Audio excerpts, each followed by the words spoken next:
Okay, this video is all about the two-screen offense. Now, this offense is a little more complex than the other two that we've looked at already.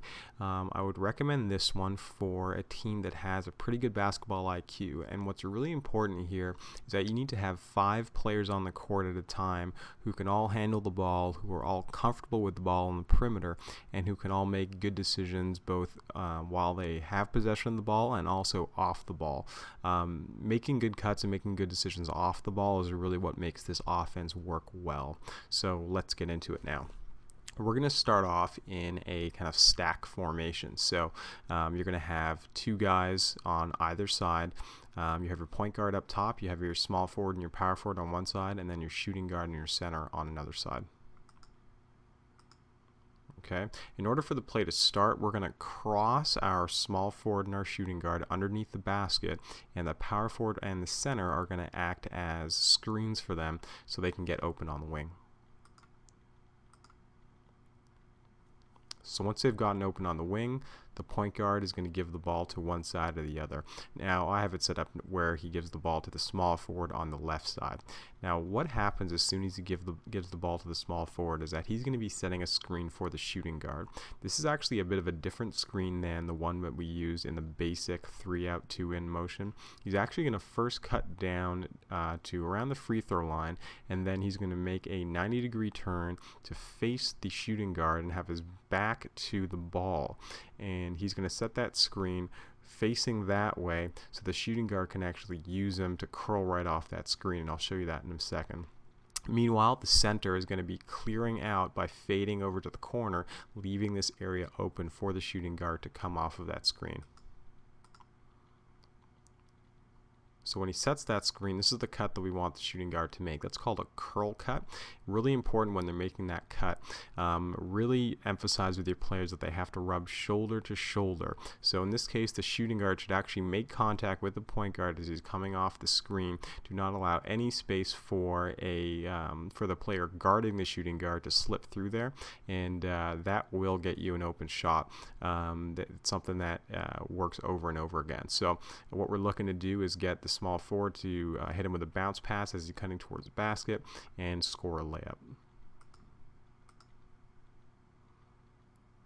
Okay, so that was the first screen. This is called the two-screen offense because the player up top is going to be setting 2 consecutive screens. The second screen he's setting, the point guard now is going to be setting one for the power forward, who is going to be cutting up top to fill the spot that he just vacated.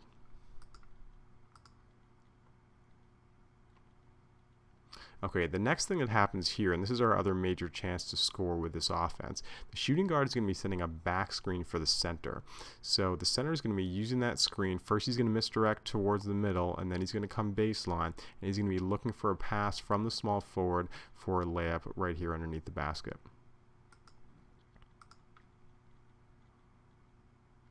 Now, one important thing to note here too is after the center comes off of that screen, the shooting guard doesn't just stand there. He goes towards the ball, he posts up and tries to seal his man, and if the shooting guard can give him a pass towards the basket, then definitely take that opportunity as well. So if you're not able to get the ball to either the center or the shooting guard off of that play, we're going to reverse it over to the other side. So in this case, the small forward passes it up to the power forward, who's going to reverse it over to the point guard, who is now on the right wing. And basically we run the same set again. So this time it's going to be the power forward setting a screen for the small forward. He's going to set that screen with his back to the ball, and the small forward is going to use the screen to curl off of it and look for a lane to the basket. At the same time that's happening, the center is going to be clearing out and fading to the corner, so this area underneath the basket is open for the small forward to make his cut.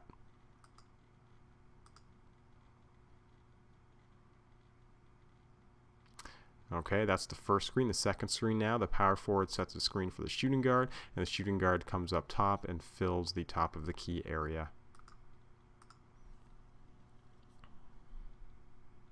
Okay, now we're running the back screen on the right side, doing pretty much the same thing. The small forward is setting a back screen for the center. Center is going to misdirect and then use the screen to come across the baseline, looking for a backdoor pass from the point guard.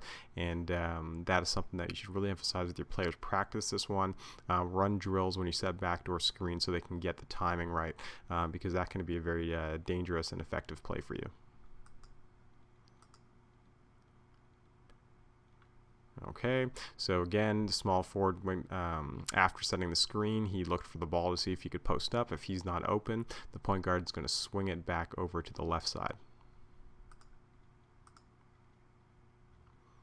Okay, now is the shooting guard's turn to set the two screens. The first screen is on the point guard. Remember, he's got his back to the ball. The point guard is going to use that screen to curl off of it and cut to the basket looking for a pass from the power forward. So he sets the screen, and then there's a second screen. This time he's setting one for the small forward, who cuts up to the top of the key. And then here's the back screen. This time we're going to pass the ball into the center, and he's going to finish off the layup.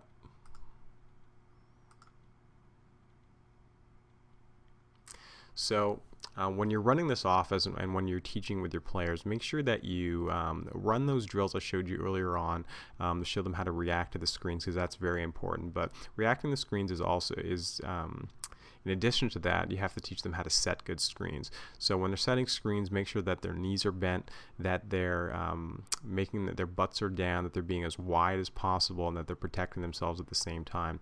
They cannot use their elbows to set screens. They cannot lean to one side or another, and they cannot move their feet.